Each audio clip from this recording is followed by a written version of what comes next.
Hi everyone, welcome back to DP Institute. Let's continue our explanation about TOEFL Section 2 or Structure and Written Expression. In this video, we will learn about skill 6. It is about coordinate connectors. In the first skill until the fifth skill, we have learned about sentence that has one clause. Jadi di skill pertama sampai skill kelima, kita sudah belajar tentang satu kalimat yang hanya memiliki satu klausa. But many English sentences that have more than one clause. Jadi banyak kalimat di dalam bahasa Inggris itu memiliki lebih dari satu klausa. Whenever you find a sentence that have more than one clause, you have to make sure that every subject has a verb and every verb has a subject.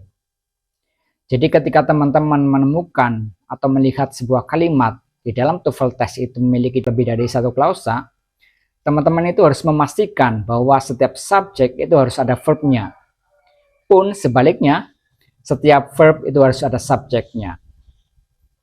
If you have two clauses in an English sentence, you must connect two clauses correctly.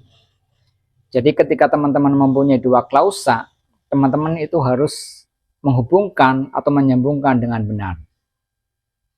Mungkin ketika teman-teman mengikuti video-video saya sebelumnya, I have explained about part of speech.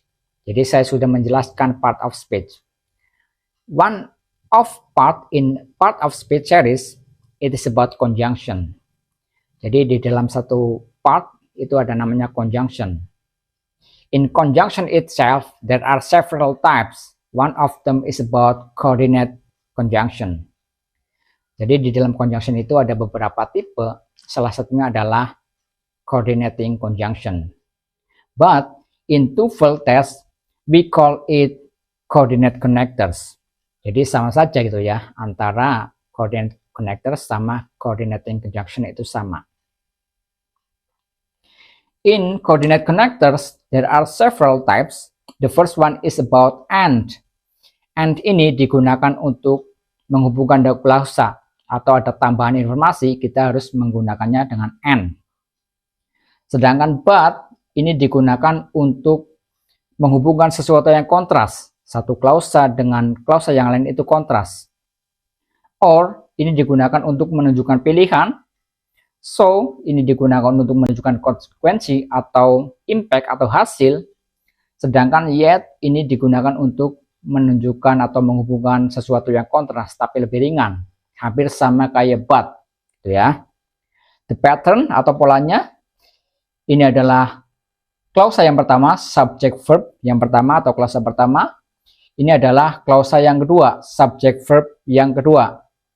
Untuk menghubungkan yang pertama dan kedua, kita membutuhkan yang namanya connectors, gitu ya, atau penghubung. For example, she laughed, but she wanted to cry. Ini ada klausa yang pertama, subjeknya she. Laughed ini adalah verb yang pertama. She ini adalah subjek yang kedua. Wanted ini adalah verb yang kedua. Untuk menghubungkan satu klausa dengan klausa yang ini, kita membutuhkan namanya connectors. Kita membutuhkan but. Kenapa? Karena klausa satu dengan klausa yang dua ini adalah kontras. Jadi kita membutuhkan coordinate connectors but. Ya, it is about coordinate connectors. So let's try these questions. Number one, the researchers collected the data carefully, blah blah blah. She analyzed the results in detail. Mari kita analisis. The researchers ini adalah subjek yang pertama. Collected the data ini adalah verb yang pertama. Dan she ini adalah subjek yang kedua. Analyzed ini adalah verb yang kedua. Jadi di kalimat ini adalah multiple clause. Ada dua klausa, gitu ya.